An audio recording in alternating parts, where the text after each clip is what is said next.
आप सबको जो मुझे ऑनलाइन देख रहे हैं और सुन रहे हैं, यहाँ पर मैं सबको आप सबको प्रभु यीशु मसीह के सामर्थी नाम में मैं आपको वेलकम कहता हूँ। आज का विषय है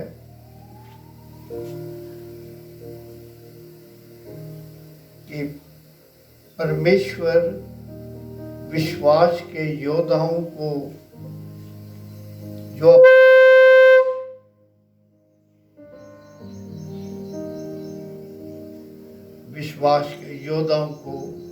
जो अपनी दौड़ पूरी कर चुके हैं, क्या वो उनकी दौड़ पूरी हो गई है और उन्होंने अपना काम खत्म कर लिया, परमेश्वर ने उनको छोड़ दिया? ऐसा नहीं है। परमेश्वर आज भी विश्वास के योद्धाओं को ढूंढ रहा है। मैं आपके सामने आज विश्वास के योद्धाओं के सिर्फ कुछ लेडीज के बारे में लिखा हुआ है। कोई जना इसमें से 11 अध्याय, इब्रानियों 11 अध्याय, उसका 35, 36, 37 और 38।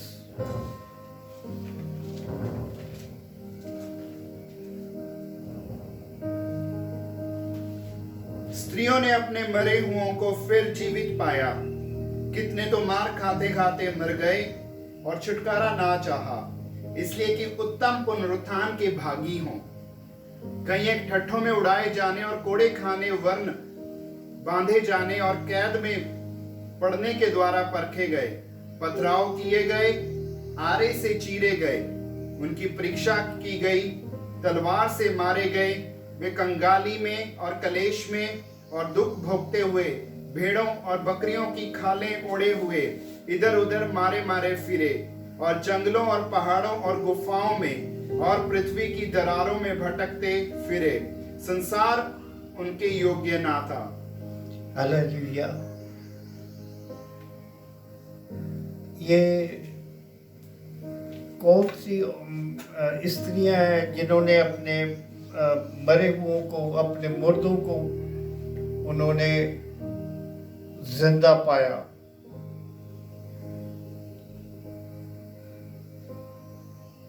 ये 2 स्त्रियां, जब मैं इस वचन देख रहा था तो मुझे पता लगा 2 स्त्रियां हैं। एक सारपित की विधवा और दूसरी है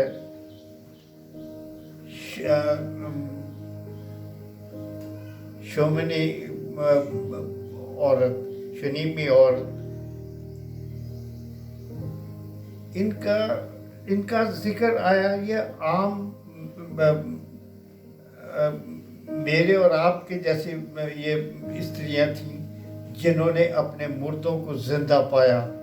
आज परमेश्वर इन सब की जगह योग व्यक्ति नियुक्त करना चाहता है। सिर्फ मनुष्यों को ही नहीं, बल्कि स्त्रियों को भी परमेश्वर,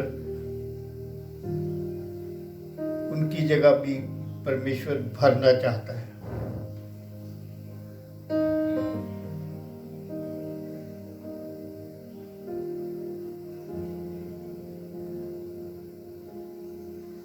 आज परमेश्वर के वचन में से आज हम देखेंगे कि ये खाली स्थान जो हैं, जो परमेश्वर इन खाली स्थानों के लिए क्या परमेश्वर की योजना है।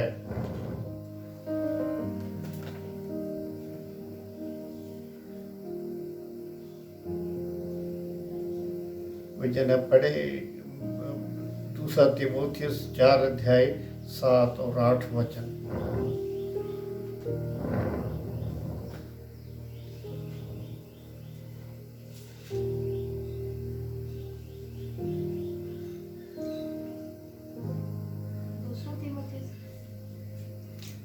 दूसरा तीमुथियुस 4 अध्याय 7 और 8 वचन।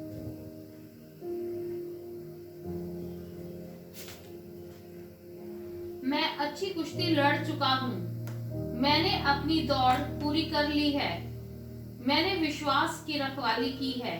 भविष्य में मेरे लिए धर्म का वो मुकुट रखा हुआ है जिसे प्रभु जो धर्मी और न्यायी है मुझे उस दिन देगा, और मुझे ही नहीं वरन उन सबको भी जो उसके प्रकट होने को प्रिय जानते हैं। हालेलुया। विश्वास की कुश्ती लड़ चुका हूं।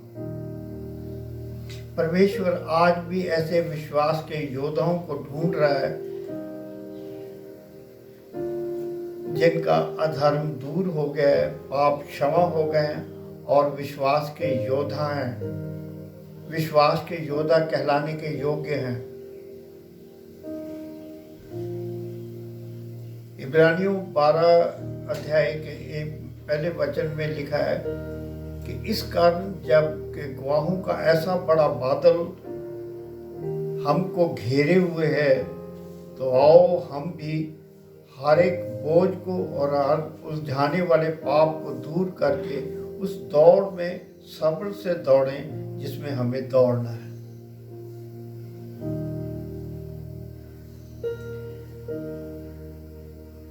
परमेश्वर विश्वास के योद्धाओं का आदर करता है। आज भी उन योद्धाओं के खाली स्थान भरने के लिए परमेश्वर योग्य व्यक्ति ढूंढ रहा है।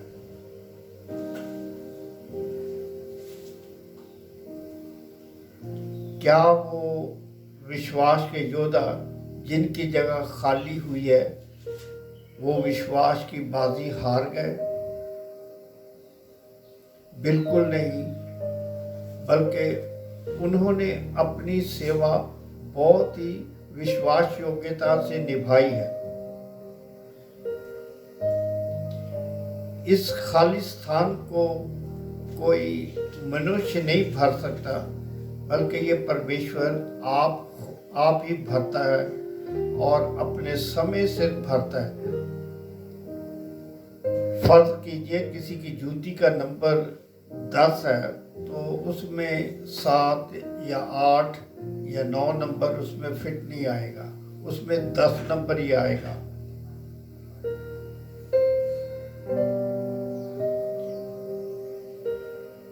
हमारे सब के वरदान और योग्यताएं एक दूसरे से अलग हैं। हम अपने आप को कमजोर समझते होंगे, मगर परमेश्वर का देखना बिल्कुल अलग है। वो चाहता है कि हम हयाव बांधें और इन खाली स्थानों को अपने समय में भर दें।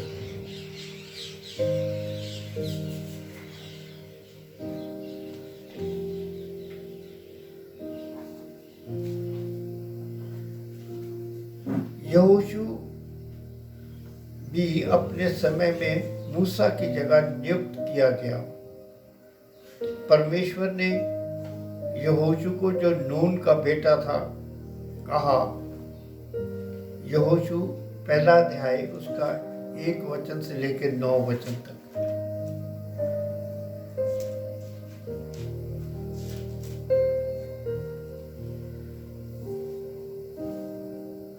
यहोवा के दास मूसा की मृत्यु के बाद यहोवा ने उसके सेवक यहोशू से, जो नून का पुत्र था, कहा, मेरा दास मूसा मर गया है, इसलिए अब तू उठ, कमर बांध और इस सारी प्रजा समेत यरदन के पार होकर उस देश को जा जिसे मैं उनको अर्थात इस्राएलियों को देता हूँ।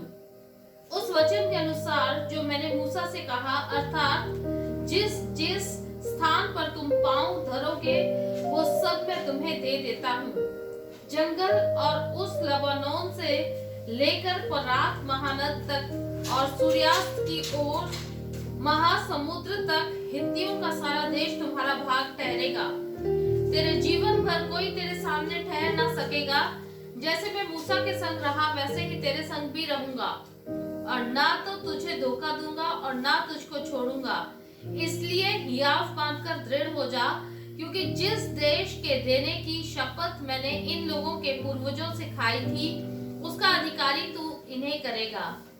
इतना ही नहीं कि इतना हो कि तू हियाव बांधकर और बहुत दृढ़ होकर जो व्यवस्था तेरे दास मूसा ने तुझे दी है, उन सब के अनुसार करने में चौकसी करना, और उससे ना तो दाहिने मुड़ना और ना बाएं। और जहां जहां तू जाएगा वहां वहां तेरा काम सफल होगा। व्यवस्था की यह पुस्तक तेरे चित्त से कभी ना उतरने पाए। इसी में दिन रात ध्यान दिए रहना, इसलिए कि जो कुछ उसमें लिखा है उसके अनुसार करने की तू चौकसी करे, क्योंकि ऐसा ही करने से तेरे सब काम सफल होंगे और तू प्रभावशाली होगा। हालेलुया। ये ऐसे दिलेरी के शब्द सुनकर मूसा की जगह यहोशू को वहाँ पर काम करने का हयाव हुआ। मूसा की जगह काम करना कोई आसान बात नहीं थी, लेकिन परमेश्वर ने उसको ऐसे शब्द कहे जो हमने यहोशू पहला अध्याय उसके 1 से 9 में पढ़ा कि उन शब्दों को सुनकर उसमें ऐसा हयाव पैदा हो गया कि वो मूसा की जगह वो उसने संभाल ली। उसका परिवर्तन बनावटी परिवर्तन नहीं था। उसने मिस्र को हमेशा के लिए छोड़ दिया। मिस्र का मतलब है कि पाप वाली जिंदगी। उसने मिस्र को हमेशा के लिए छोड़ दिया। उसने फसा का मेमना खाया। उसने मेमने के लहू में सुरक्षा पाई। उसने गुलामी को हमेशा के लिए त्याग दिया। आप देखिए कि हमने भी फसा का मेमना, इन्होंने इस्राएलियों ने तो जो फसा का मेमना था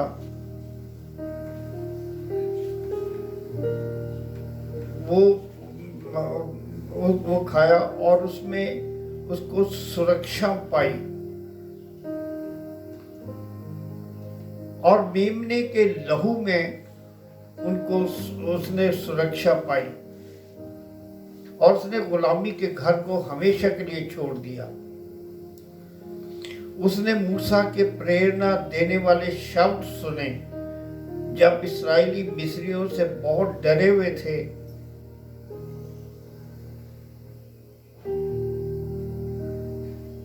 तो मूसा ने उसको कहा, डरो मत, चुपचाप खड़े रहो, यहोवा के उद्धार का काम देखो, क्योंकि जिन मिस्रियों को तुम आज देखते हो फिर कभी उनको ना देखोगे। निर्गमन 14 अध्याय 13 और 14 वचन। क्योंकि जिन मिस्रियों को तुम देखते हो उनको दोबारा नहीं देखोगे। यहोवा तुम्हारे लिए खुद जंग करेगा। तुम चुपचाप खड़े होकर यहोवा का काम देखो। यहोशू ने मिस्रियों को समुद्र के किनारे पड़े हुए मरे पड़े देखा। निर्गमन 14 अध्याय के 30 वचन में उसने अपनी आंखों से देखा कि मिस्री किस तरह, परमेश्वर की सच्चाई उसको पता लगी कि परमेश्वर का वो कनान देश जो परमेश्वर ने दिया आगे बढ़ता गया। उसने पीछे मुड़ के नहीं देखा। क्या हम अपने पुराने जीवन को हमेशा के लिए हमने छोड़ दिया है?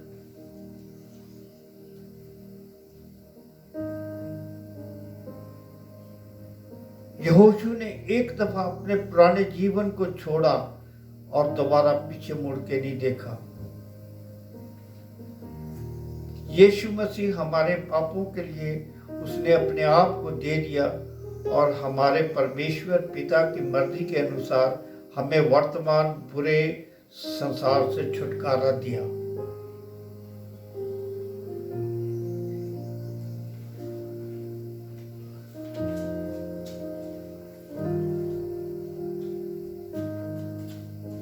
यहोशू अमालेकियों से लड़ा। निर्गमन 17 अध्याय उसका 8 वचन से 16 वचन तक उसमें लिखा है कि यहोशू अमालेकियों से लड़ा और उसके साथ मूसा, हूर और हारून पहाड़ की चोटी पर चढ़ गए। मूसा परमेश्वर की लाठी लिए हुए, हारून और हूर ने मूसा को एक पत्थर पर बिठा दिया और हारून और हूर दोनों ने उसके हाथ मजबूती से थामे रहे और उसने उनको बुरी तरह से हराया। निर्गमन 17 अध्याय 8 से 16 वचन तक ये अमालेकियों के साथ जो जंग हुई है उसका। मूसा ने एक बेदी बनाई जिसका नाम उसने रखा यहोवा निसी।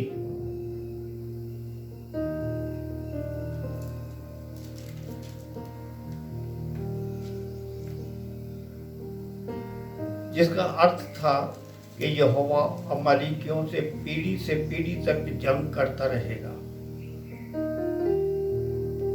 निर्गमन 17 अध्याय के 16 वचन में लिखा है,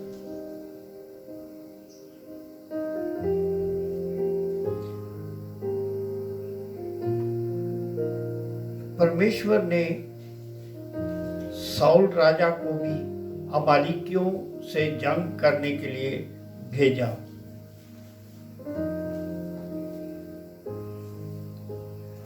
परंतु साउल राजा के लिए लिखा है कि वो लूट पे टूट पड़ा। उसने परमेश्वर का और शमूएल का कहा नहीं माना।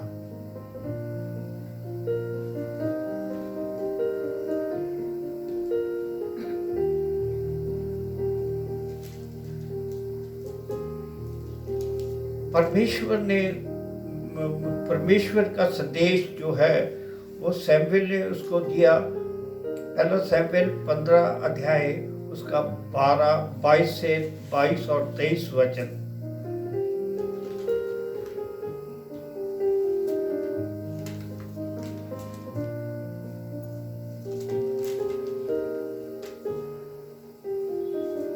शमूएल ने कहा, क्या यहोवा होम बलियों और मेल बलियों से उतना प्रसन्न होता है जितना कि अपनी बात के माने जाने से प्रसन्न होता है? सुन, मानना तो बलि चढ़ाने से और कान लगाना मेढ़ों की चर्बी से उत्तम है। देख, बलवा करना और भावी कहने वालों से पूछना एक ही समान पाप है, और हठ करना मूर्तों और ग्रह देवताओं की पूजा के तुल्य है। तूने जो यहोवा की बात को तुच्छ जाना, इसलिए उसने तुझे राजा होने के लिए तुच्छ जाना है। और दूसरी चीज है कि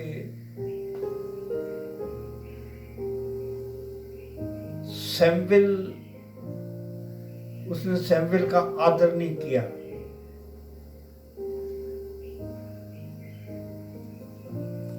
और 30 और 31 वचन, 15 अध्याय का 30 और 31 वचन पढ़ना जो है। उसने कहा, मैंने तो पाप किया है, तो भी मेरी प्रजा के पुरनियों और इस्राएल के सामने मेरा आदर कर और मेरे साथ लौट कि मैं तेरे परमेश्वर यहोवा को दंडवत करूं। तब शमूएल लौटकर शाऊल के पीछे गया और शाऊल ने यहोवा को दंडवत की। देखिए, परमेश्वर को छोड़ के लोगों से इज्जत ली और उसका राजपाट जाता रहा।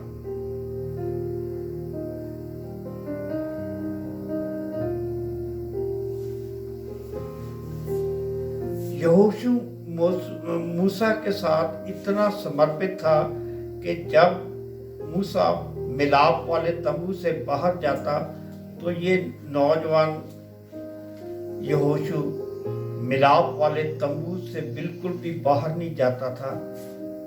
निर्गमन 33:11।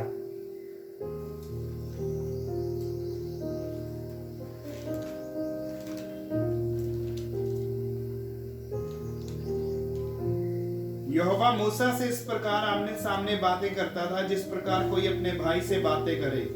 और मूसा तो छावनी में लौट आता था, पर यहोशू नामक एक जवान जो नून का पुत्र और मूसा का सेवक था, वह तंबू में से ना निकलता था। यहोशू ने परमेश्वर की पूरी पैरवी की। गिनती 32 अध्याय का 12 वचन, उसने परमेश्वर की पूरी पैरवी की।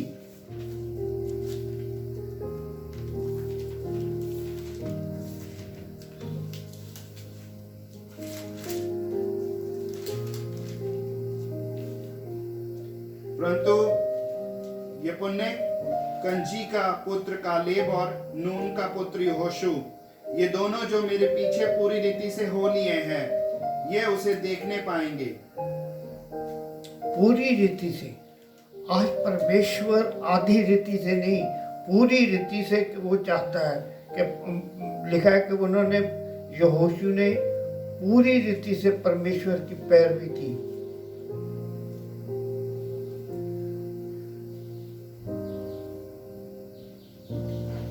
गिबयून के लोगों ने यहोशू के पास संदेश भेजा कि 5 अमूरी राजाओं ने हमारे पर चढ़ाई की है।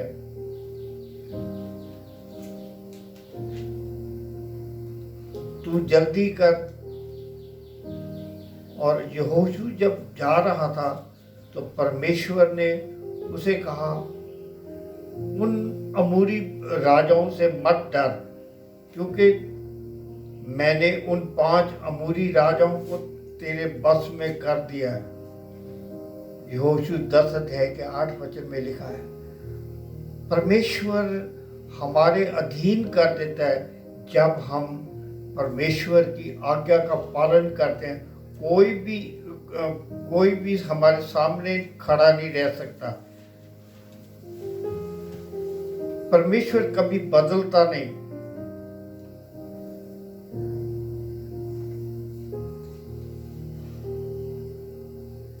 और यहोशू का एक और बड़ा काम उसने किया कि यरीहो की दीवार, जिसके ऊपर 6 रथ इकट्ठे चल सकते थे,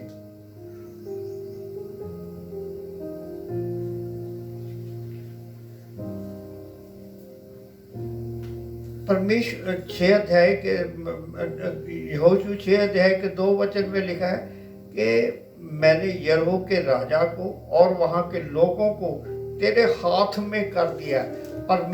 जब हम परमेश्वर की आज्ञा का पालन करते हैं, हमारे सामने कोई भी खड़ा नहीं रह सकता। और यहोशू ने इस्राएलियों से कहा, ललकारो, क्योंकि परमेश्वर ने यरीहो तुम्हें दे दिया है।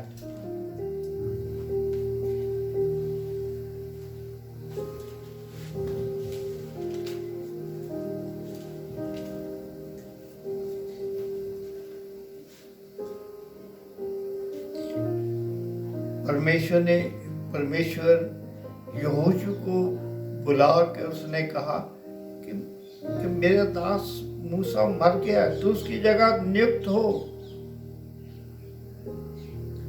हम मूसा के जीवन पर फिर से थोड़ी सी ध्यान देंगे कि क्या मूसा ये विश्वास की बाजी हार गया था? बिल्कुल नहीं। उसने अपनी दौड़ खत्म कर ली। उसने संसार में एक मिसाल कायम की है कि जैसे उसने परमेश्वर के साथ निकट संबंध रखे, वैसे और बहुत कम देखने में आता है।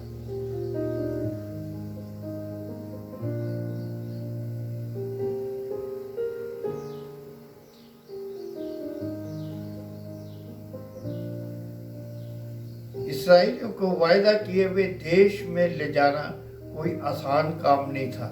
योशिया के लिए ये हयाओ वाले शब्द जो परमेश्वर ने बोले, ये इनसे उनको दिलेरी मिली। मैं तेरे संग रहूंगा, मैं ना तुझे छोड़ूंगा ना तुझे त्यागूंगा। ये 3 दफा कहा और उसमें बल और हयाव परमेश्वर के इन शब्दों से बहुत इतना बल आ गया कि वो इस काम को अच्छी तरह से कर सका।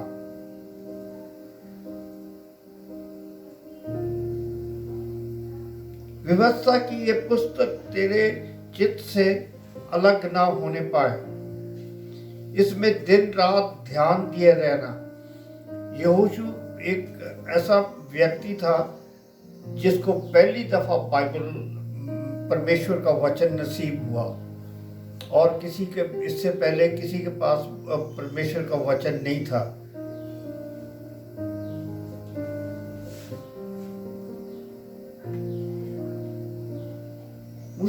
मूसा की जगह काम करना आसान काम नहीं था। संत पौलुस कहता है फिलिप्पियों 4:13 में, जो मुझे बल देता है उसमें मैं सब कुछ कर सकता हूँ। और 5 वचन में परमेश्वर से कहता है कि जीवन भर कोई व्यक्ति तेरे सामने ठहर ना सकेगा।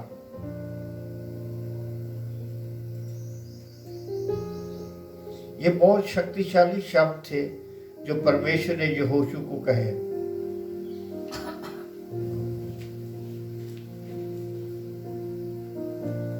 हम मूसा के जीवन के लिए थोड़े से देखेंगे कि मूसा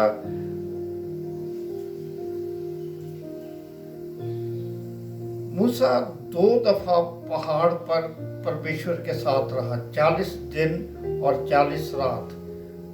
निर्गमन 24 अध्याय उसका 15, 16, 17, 18 वचन में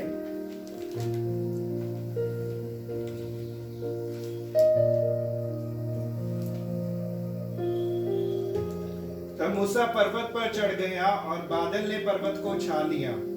तब यहोवा के तेज ने सीने पर्वत पर निवास किया और वह बादल उस पर 6 दिन तक छाया रहा। 7वें दिन उसने मूसा को बादल के बीच में से पुकारा। इस्राएलियों की दृष्टि में यहोवा का तेज पर्वत की चोटी पर प्रचंड आग के समान दिखाई पड़ता था। तब मूसा बादल के बीच में प्रवेश करके पर्वत पर चढ़ गया और मूसा पर्वत पर 40 दिन और 40 रात रहा। 1 दफा नहीं, 2 दफा, और परमेश्वर का वचन और 10 आज्ञाएं हम तक पहुंचाई। तीसरी चीज जो इसमें मूसा के जीवन में हम देखते हैं कि जो पहली वाचा थी वो भी लहू के साथ बांधी गई थी और उसे भी परमेश्वर ने मूसा के द्वारा बांधी। इब्रानियों 9 अध्याय उसके 18 से 22 तक में पहली वाचा के लिए, इसलिए पहली वाचा भी बिना लहू के नहीं बांधी गई, क्योंकि जब मूसा सब लोगों को व्यवस्था की हर एक आज्ञा सुना चुका तो उसने बछड़ों और बकरों का लहू लेकर पानी और लाल ऊन और जूफा के साथ उस पुस्तक पर जो सब लोगों पर छिड़क दिया और कहा कि यह उस वाचा का लहू है जिसकी आज्ञा परमेश्वर ने तुम्हारे लिए दी है। और इस रीति से उसने तंबू और सेवा के सारे सामान पर लहू छिड़का। और व्यवस्था के अनुसार प्राय सब वस्तुएं लहू के द्वारा शुद्ध की जाती हैं और बिना लहू बहाए क्षमा नहीं होती।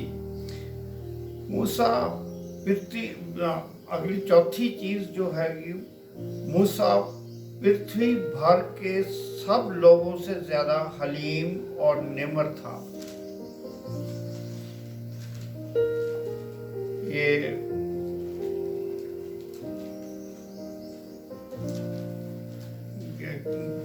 गिनती 12 अध्याय में 8 वचन में है।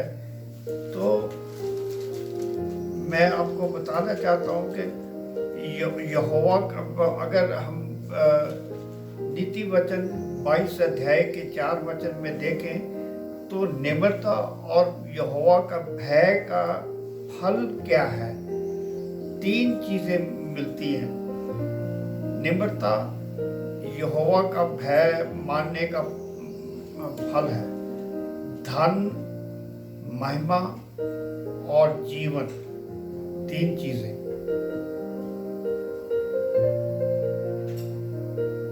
पांचवी चीज जो है मूसा के लिए, परमेश्वर मूसा से आमने सामने बात करता था 12 अध्याय के 8 वचन में। और 12 अध्याय के 8 वचन में लिखा है कि मूसा यहोवा का स्वरूप निहारने पाता था।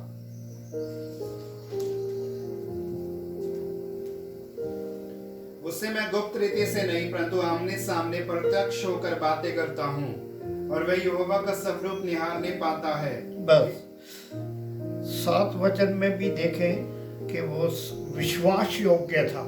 परंतु मेरा दास मूसा ऐसा नहीं है, वह तो मेरे सब घरानों में विश्वास योग्य है। सब घरानों में सबसे ज्यादा हलीम। ऐसे व्यक्ति की जगह नियुक्त होना एक कोई आसान बात नहीं है। मूसा जब परमेश्वर के पास से नीचे लोगों में आता था तो उसको नकाब डालना पड़ता था। निर्गमन 34 अध्याय के 29-30 वचन में लिखा है,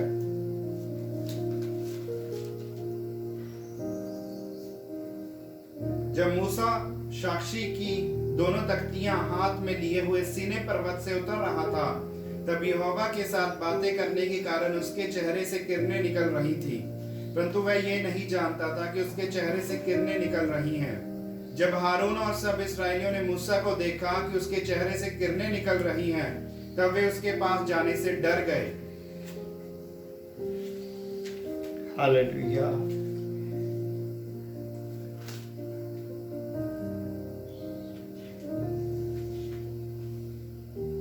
मूसा के द्वारा मूसा को परमेश्वर ने बहुत ज्यादा उसको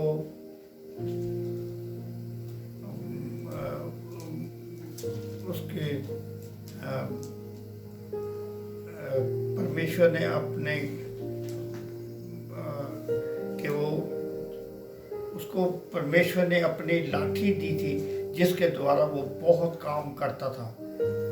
ऐसे ऐसे काम उसने किए जो जिनका वर्णन करना एक मनुष्य नहीं कर सकता।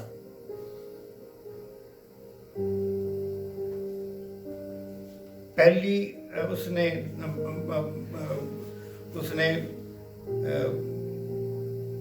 मिस्रियों पर 10 आफतें लेके आया, या अंग्रेजी में जिसे प्लेग कहते हैं।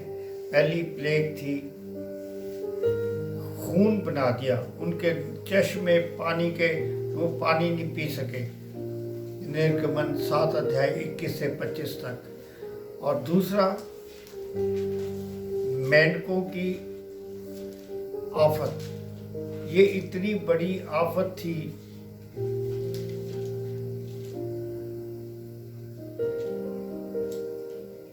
और उसके बाद मच्छरों की।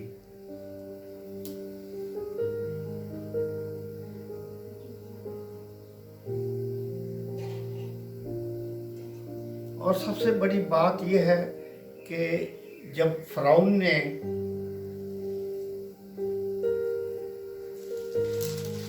मिस्रियों पर देखा तो सारी आफतें थी, लेकिन इस्राएलियों पर एक भी आफत नहीं उनमें से आई।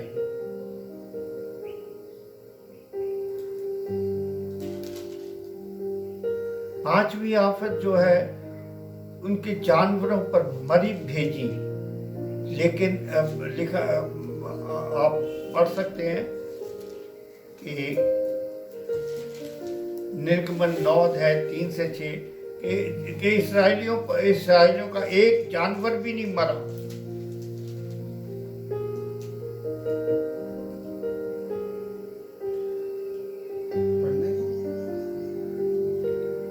निर्गमन 9 अध्याय 3 से 6। तो सुन, तेरे जो घोड़े, गधे, ऊंट, गाय, बैल, भेड़, बकरियां आदि पशु मैदान में हैं, उन पर यहोवा का हाथ ऐसा पड़ेगा कि बहुत भारी मरी होगी। परंतु यहोवा इस्राएलियों के पशुओं में और मिस्रियों के पशुओं में अंतर करेगा कि जो इस्राएलियों के हैं उनमें से कोई भी ना मरेगा। फिर यहोवा ने ये कहकर एक समय ठहराया, मैं ये काम इस देश में कल करूंगा। दूसरे दिन यहोवा ने ऐसा ही किया और मिस्रियों के तो सब पशु मर गए, परंतु इस्राएलियों का एक भी पशु ना मरा। और 6वीं है कि मनुष्यों के फोड़े निकल आए। ये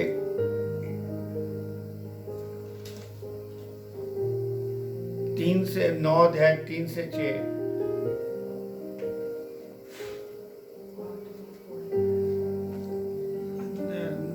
9 अध्याय 22 से 25 तक है शायद। 8 से 12। हाँ? 8 से 12। फिर यहोवा ने मूसा और हारून से कहा, तुम दोनों भट्टी में से एक मुट्ठी राख ले लो और मूसा उसे फिरौन के सामने आकाश की ओर उड़ा दे, और वह सूक्ष्म धूल होकर सारे मिस्र देश में मनुष्यों और पशुओं दोनों पर फफोले और फोड़े बन जाएंगी। इसलिए वे भट्टी में की राख लेकर फिरौन के सामने खड़े हुए, और मूसा ने उसे आकाश की ओर उड़ा दिया, और वह मनुष्यों और पशुओं दोनों पर फफोले और फोड़े बन गई।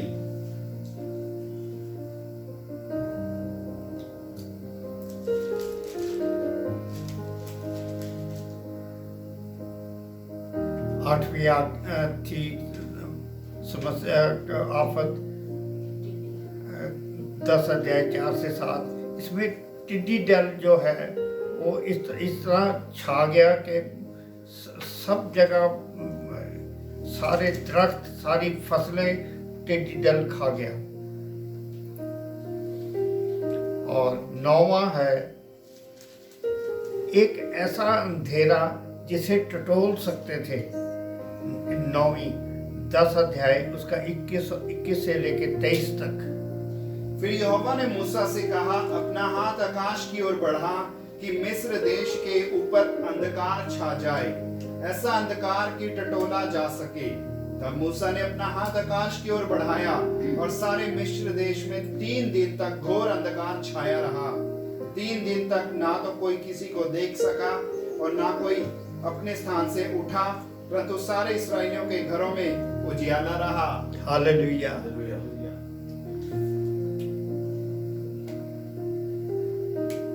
और आखिरी जो उसने किया कि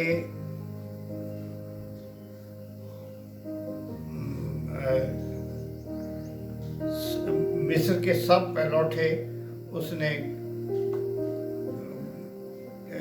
11 अध्याय के 4 से लेकर 7 तक के सारे पहलौठे जो है वो मार दिए। फिर मूसा ने कहा, यहोवा इस प्रकार कहता है, आधी रात के लगभग मैं मिस्र देश के बीच में होकर चलूंगा। तब मिस्र में सिंहासन पर विराजने वाले फिरौन से लेकर चक्की पीसने वाली दासी के पहलौठे वरन पशुओं तक के सब पहलौठे मर जाएंगे, और सारे मिस्र देश में बड़ा हाहाकार मचेगा, यहाँ तक कि उसके समान ना तो कभी हुआ ना होगा। पर इस्राएलियों के विरुद्ध क्या मनुष्य क्या पशु, किसी पर कोई कुत्ता भी ना भौंकेगा, जिससे तुम जान लो कि मिस्रियों और इस्राएलियों में मैं यहोवा अंतर करता हूँ। हालेलुया। फिरौन ने 4 समझौते किए,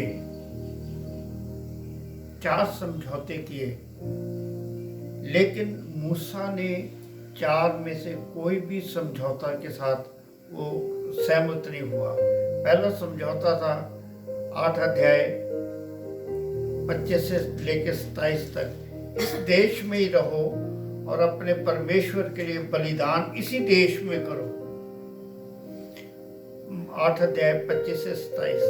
तब फिरौन ने मूसा और हारून को बुलवाकर कहा, तुम जाकर अपने परमेश्वर के लिए इसी देश में बलिदान करो। मूसा ने कहा, ऐसा करना उचित नहीं, क्योंकि हम अपने परमेश्वर यहोवा के लिए मिस्रियों की घृणित वस्तु बलिदान करेंगे। और यदि हम मिस्रियों के देखते और उनकी घृणित वस्तु बलिदान करें तो क्या वे हम पर पथराव ना करेंगे? हम जंगल में 3 दिन के मार्ग पर जाकर अपने परमेश्वर यहोवा के लिए जैसा वह हमसे कहेगा वैसा ही बलिदान करेंगे। 8 अध्याय अब 25 से लेके 29 तक, 28 और 29। बहुत दूर ना जाना। फिरौन ने कहा, मैं तुमको जंगल में जाने दूंगा कि तुम अपने परमेश्वर यहोवा के लिए जंगल में बलिदान करो। केवल बहुत दूर तक ना जाना और मेरे लिए विनती करो। तब मूसा ने कहा, सुन, मैं तेरे पास से बाहर जाकर यहोवा से विनती करूंगा कि डांसों के झुंड तेरे और तेरे कर्मचारियों और प्रजा के पास से कल ही दूर हों। पर फिरौन आगे को कपट करके हमें यहोवा के लिए बलिदान करने को जाने देने के लिए मना ना करे। और तीसरा समझौता था कि सिर्फ मनुष्य जाओ, पत्नी और बच्चे यहीं पे छोड़ जाओ। 10 अध्याय 10 और 11 वचन।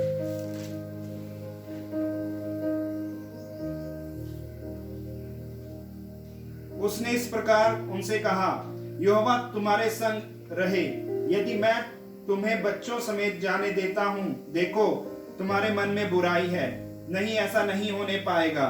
तुम पुरुष ही जाकर यहोवा की उपासना करो। तुम यही तो चाहते थे। और वे फिरौन के सम्मुख से निकाल दिए गए।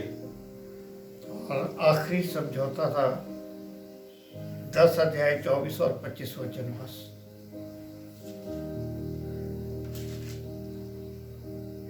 तब फिरौन ने मूसा को बुलवाकर कहा, तुम लोग जाओ, यहोवा की उपासना करो, अपने बालकों को भी संग ले जाओ, केवल अपनी भेड़ बकरियों और गाय बैल को छोड़ जाओ।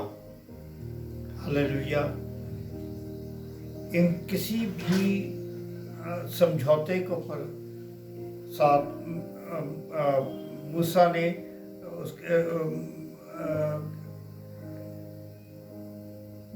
ने उसके साथ कोई समझौता नहीं किया। आज हमारा समय है। हम अपने समय में क्या हम विश्वास योग्य हैं? क्या परमेश्वर हमारे समय में हमें इस योग समझता है कि हमें जो स्थान अब खाली हुए हैं उनकी जगह हमें नियुक्त करें?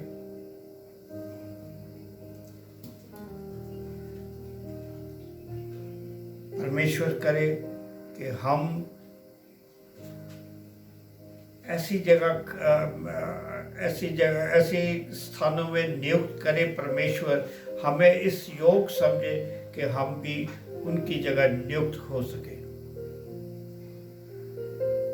परमेश्वर आप सबको आशीष दे।